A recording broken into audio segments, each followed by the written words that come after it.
Bonjour, le 7 février, nous pouvons faire mémoire de la bienheureuse Eugénie Smet.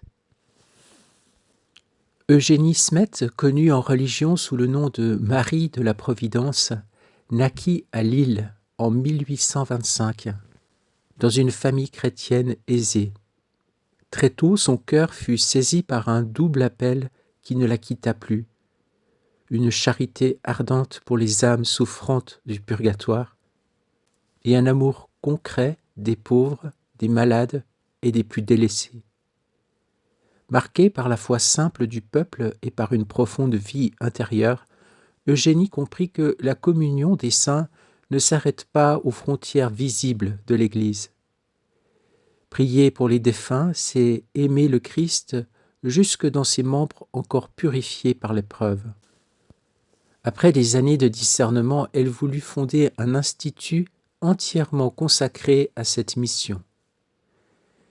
Les débuts furent difficiles. Accueillie à Paris, après des tentatives infructueuses à Lille, elle connut l'incompréhension, la pauvreté matérielle et l'incertitude canonique. Mais sa confiance était inébranlable. Elle se savait conduite par la Providence dont elle prit le nom religieux. Enfin, l'approbation de Rome vint confirmer l'œuvre naissante, la congrégation des auxiliatrices des âmes du purgatoire. Fidèle à l'inspiration reçue, Marie de la Providence orienta ses sœurs vers une vie d'apostolat très concret. Soins gratuits aux pauvres à domicile, assistance des malades, présence auprès des plus fragiles, unissant étroitement la prière pour les défunts et le service des vivants. Ainsi, la charité pour l'Église souffrante devenait source d'un engagement social audacieux et universel. Cette unité profonde de contemplation et d'action constitue le cœur de sa physionomie spirituelle. Pie XII, qui la béatifia en 1957, soulignera ce trait décisif. Citation. « Que la charité envers les âmes souffrantes s'unisse intimement chez Eugénie Smet à l'apostolat le plus concret, le plus actif, le plus universel, voilà sans aucun doute un trait saillant de sa physionomie spirituelle et le cachet particulier que Dieu voulut lui donner. » Épuisée par le travail et la maladie, Marie de la Providence s'éteignit à Paris en 1871, laissant une congrégation vivante et missionnaire. Son propre témoignage résume l'ampleur ecclésiale de son intuition et demeure aujourd'hui encore d'une étonnante actualité. Elle écrivait, et ces mots sont rapportés fidèlement par la tradition de sa congrégation, « Quelle bonté de Dieu envers l'Église, envers les malades pauvres et les pécheurs qui trouvent dans ses membres des servantes et des apôtres, envers les pauvres en inclinant vers eux le cœur des riches par l'intermédiaire de ce petit institut qui se pose comme un trait d'union entre les deux pointes extrêmes de l'échelle sociale. » En la bienheureuse Eugénie Smet, l'Église contemple une femme totalement abandonnée à la Providence, convaincue que prier, servir et espérer ne sont qu'un seul et même acte d'amour. Son héritage spirituel rappelle avec force que la charité chrétienne embrasse à la fois le ciel et la terre, les vivants et les morts, et qu'elle trouve sa fécondité dans une confiance sans réserve en Dieu. En contrepoint à cette figure de sainteté empreinte de charité, voici un passage du livre du ciel qui nous parle du bon ordre de la charité, qui commence justement avec les âmes du purgatoire. Nous sommes au tome 4 du livre du ciel à la date du 16 janvier 1901. Louisa écrit « Je continuais de voir Jésus un peu en colère contre le monde. Je voulais essayer de l'apaiser, mais c'est lui-même qui m'a distraite en me disant « La charité qui m'est la plus agréable est celle qu'on fait à ceux qui me sont les plus proches. Et les âmes qui me sont les plus proches sont les âmes du purgatoire, car elles sont confirmées dans ma grâce et il n'y a aucune opposition entre ma volonté et la leur. Ces âmes vivent continuellement en moi. Elles m'aiment ardemment, et je suis contraint à les voir souffrir en moi, impuissantes à pouvoir se donner par elles-mêmes le moindre soulagement. Oh, comme mon cœur est déchiré par la situation de ces âmes, vu qu'elles ne sont pas loin de moi, mais toutes proches. Non seulement elles sont proches de moi, mais elles sont à l'intérieur de moi. Combien est agréable à mon cœur celui qui s'intéresse à elles. Supposons que tu aurais une mère avec une sœur qui vivrait avec toi dans un état de souffrance, incapable de s'aider elle-même. Et supposons d'un autre côté qu'il y aurait un étranger qui vivrait à l'extérieur de ta demeure, également dans un état de souffrance, mais qu'il pourrait s'aider lui-même. Ne trouverais-tu pas plus agréable qu'on se préoccupe davantage de soulager ta mère ou ta sœur, plutôt que l'étranger qui peut s'aider lui-même?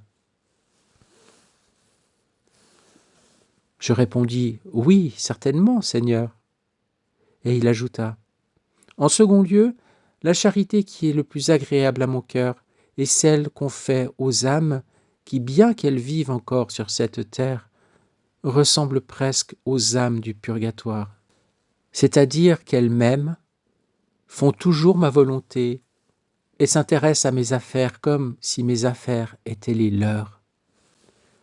Si de telles âmes se trouvaient opprimées dans le besoin ou dans un état de souffrance et qu'on s'occupait de les aider, cette charité me serait plus agréable que si on faisait cela aux autres. » Ensuite, Jésus se retira. En me retrouvant dans mon corps, il me sembla que dans ce que Jésus m'avait dit, il y avait quelque chose qui n'était pas selon la vérité. Alors, revenant, mon adorable Jésus me fit comprendre que ce qu'il m'avait dit était bien conforme à la vérité. Il lui restait seulement à me parler des membres de son corps qui sont séparés de lui, c'est-à-dire les pécheurs. Et il me dit que ceux qui s'occupent de lui ramener ses membres sont très agréables à son cœur. La différence est celle-ci. Supposons un pécheur qui se trouve dans une mésaventure. Quelqu'un s'occupe de lui, non pour le convertir, mais pour le soulager et l'aider matériellement. Le Seigneur trouverait plus agréable qu'on fasse cela à des âmes unies à lui dans l'ordre de la grâce. Car si ces dernières souffrent, cela est toujours relié soit à l'amour de Dieu envers elles, soit à leur amour envers Dieu. D'autre part, si les pécheurs souffrent, le Seigneur voit en eux l'empreinte du péché et de leur volonté obstinée. Il me sembla le comprendre ainsi. Du reste, je laisse à celui qui tient le droit de me juger de décider si ce que je dis est conforme ou non à la vérité. Amen, Seigneur. Merci pour ce texte magnifique qui nous rappelle que même la charité est ordre et hiérarchie. En Dieu, il n'y a rien qui ne soit pas ordonné. Le contraire, le désordre, c'est le péché. Et l'amour même est ainsi ordonné, du plus proche au plus lointain. Et on voit aussi que l'assistance à la misère, par exemple, doit être ordonnée à Dieu. Si on aide quelqu'un, eh bien, aidons-le d'abord à rencontrer le Seigneur. Aidons-le à ce qu'une rencontre se fasse et que cette âme qui est peut-être loin du Seigneur puisse réjouir son Seigneur, puisse récolter le fruit de la rédemption qui a été acquis au prix d'un sang divin par le Seigneur pour cette âme en particulier et qui risquerait de ne pas l'accueillir s'il ne rencontre pas le Seigneur dans cette vie au moment de sa mort. Donc oui, nous avons peut-être en nous, on est peut-être un peu choqué par ce passage parce que on imagine qu'il ne doit pas y avoir de distinction, d'acception de personne dans la charité. Et d'un certain côté, c'est vrai, et que nous sommes tous égaux. Hein. L'égalité, c'est quelque chose qui nous est ancré très très fort, hein, et peut-être pas toujours pour de bonnes raisons. Mais oui, c'est vrai, toute personne mérite d'être l'objet de notre amour, de notre attention, de notre affection, parce qu'elle est créature du Seigneur, c'est clair. Mais il est vrai que l'intention compte. Et l'intention, c'est quoi? C'est que le Seigneur puisse accueillir toutes les âmes dans son royaume.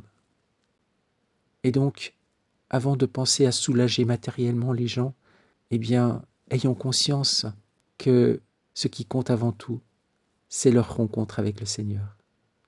Peut-être que pour favoriser cette rencontre, cela passe par des gestes très simples et très matériels, c'est clair. Et puis par notre prière.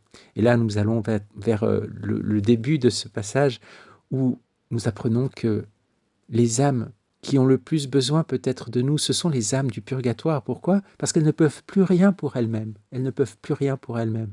Elles sont entièrement passives. Et donc, nous qui sommes encore sur la terre, nous pouvons offrir nos prières, nos sacrifices pour les aider. Et cela réjouit le cœur de Dieu, parce que, comme il le dit, et ça m'a frappé en le lisant ce matin, elles sont en lui. Donc elles sont plus extérieures à lui, comme des âmes séparées par le péché. Elles ont été confirmées en grâce, c'est-à-dire qu'au moment de leur mort, eh bien, elles sont sûres d'être sauvées. Elles ont reçu la grâce de la persévérance finale. Donc elles sont sûres d'aller au ciel. Le purgatoire n'est pas un état définitif, c'est un état de passage. C'est une sorte de préparation, comme on s'habille, on se lave avant d'entrer dans le palais du roi pour pouvoir se présenter devant la majesté suprême. Eh bien, le purgatoire, c'est cela, c'est cette préparation qui n'a pas été faite sur la terre, alors il faut la finir dans le purgatoire avant de pouvoir entrer dans le règne divin et éternel de Dieu. Eh bien, oui, ces âmes, elles ne peuvent pas se céder elles-mêmes, mais nous pouvons, par nos actes, les aider à avancer plus rapidement vers cette rencontre définitive. Et le Seigneur n'attend que ça. Il nous aime et il veut accueillir dans le royaume ces âmes. Et donc, il dit dans ce passage que c'est vraiment la charité qui lui plaît le plus parce qu'elle va vers les âmes qui sont le plus proches d'elle. Voilà, le Seigneur, il s'identifie avec les âmes. Nous ne formons un seul corps mystique. Toute l'Église, que ce soit l'Église triomphante, c'est-à-dire les âmes qui sont déjà au ciel, l'Église militante, c'est-à-dire les âmes qui sont en pèlerinage sur la terre, et l'Église souffrante. Nous ne formons qu'un seul corps. Voilà. Et nous espérons que toutes les âmes, toutes les personnes du monde viennent rejoindre ce corps, soient des membres vivants de ce corps. Et ce doit être, bien entendu, l'action qui nous tient le plus à cœur, de nous donner, de nous offrir, d'offrir nos actes, nos prières, pour que toutes les âmes soient réunies dans le Seigneur. Merci Seigneur pour ce passage, et nous te confions la bienheureuse Eugénie Smet, toute son œuvre apostolique, toutes les personnes qui ont été avec elle au cours de sa vie. Nous plongeons tous ces actes, toutes ces respirations, ces battements de cœur, ces clignements de paupières, ces sourires, ces larmes, tous les éléments de sa vie, concrètes et spirituelle. Nous les plongeons dans le grand bain de lumière de ta sainte et divine volonté, Seigneur.